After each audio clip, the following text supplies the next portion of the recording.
Daghang salamat balik na makapuso din sa atong programa karong orasa atong hisgutan ang peace and order situation sa Sugbo ug Central Visayas taliwa nini pagpatuman sa enhanced community quarantine. Unsa na ang mga lakang nga gipatuman sa kapolisan ingon man kasundaluhan aron pagsiguro nga matunhay ang dagan sa Metro Cebu taliwa niining krisis nga giatubang karon. Makauban nato ang Regional Director sa Police Regional Office 7 Brigadier General Albert Ignatius Ferro. Good morning, RD Ferro. Maayong buntag, Nico. Yes, RD, good morning. Kumusta na, RD, ang sitwasyon karon, peace and order situation sa Cebu and Central Visayas karong panahon na? Actually, the crime situation here in Central Visayas, more particularly here in Cebu, sa Dakbayan sa Cebu, is very encouraging. It has improved from previous year. And taking into comparison, I would like to discuss with you several comparisons. So, may I begin? Sige po. On the 8 focus crime in the 4 provinces and 3 highly urbanized cities in Central Visayas, for the period January 1 to May 4 of last year, being compared to this year, January 1, this same period to May 3 of this year, we can quickly conclude that the crime situation improved karon during the implementation of the GCQ and ECQ. Asa na to ma-attribute ni RD ang pag-reduction sa crime volume o sa mga statistics nato tungod yun ani ang mga hugot nato nga mga measures labi na ning mga curfew, RD? Yeah, actually, one of the contributory factor while decrease is the crime cannot be committed without the person that will be the perpetrators. So, ang na-confine man sila, na-isolate man sila. So, lesser ang movement ng atong mga civilians. So, walay lesser yung crime na naga-commit. So, with this kind of situation, it is much better na we're able to prevent crimes. At the same time, the spread of the disease is really not widespread, except during this later part of April and this first week of May. Pero admittedly, RD, doon naghapon yung mga ginagmay nga mga violators, kaning mga gawas, mo violate sa curfew. In Manila, magod RD, or in sa Kauluhan, Bali, there are talks of a martial law approach daw to apprehend kaning mga constant yun yung mga violators. Do you see the need to implement it here in Cebu or Central Visayas, sir? Actually, ang atong mga Cebuano, sir, very mostly are dili badlongon, no?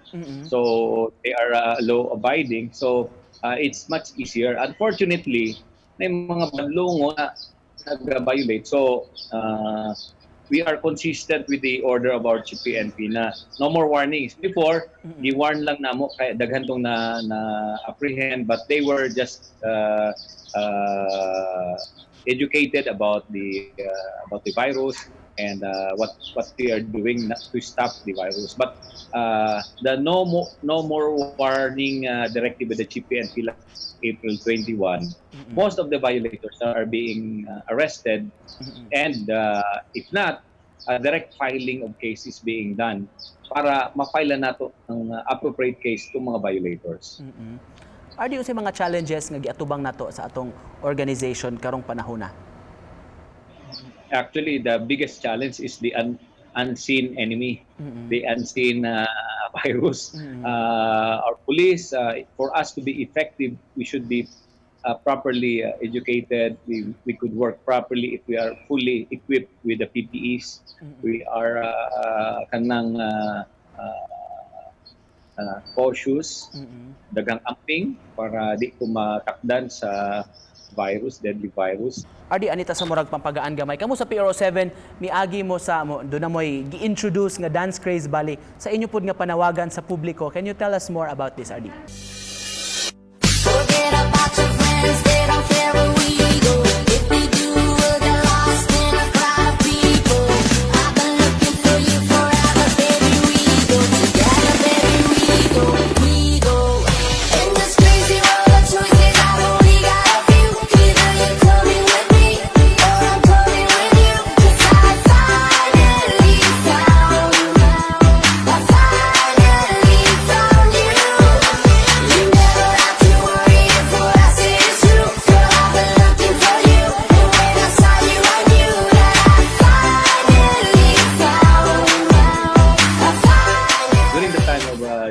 General Dibolsinas.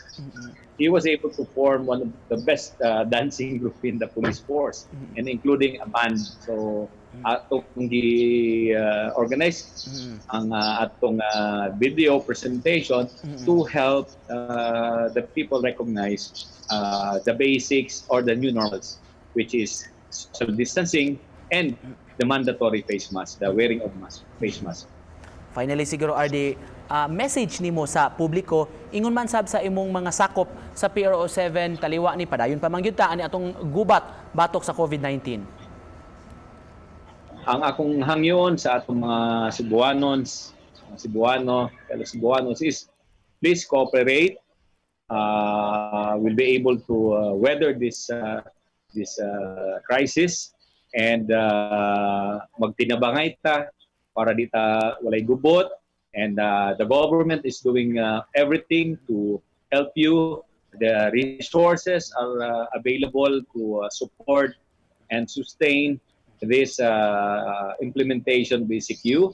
And sa akong mga kauban sa Central Visayas, the PRO7, your amigo Caps, keep the faith.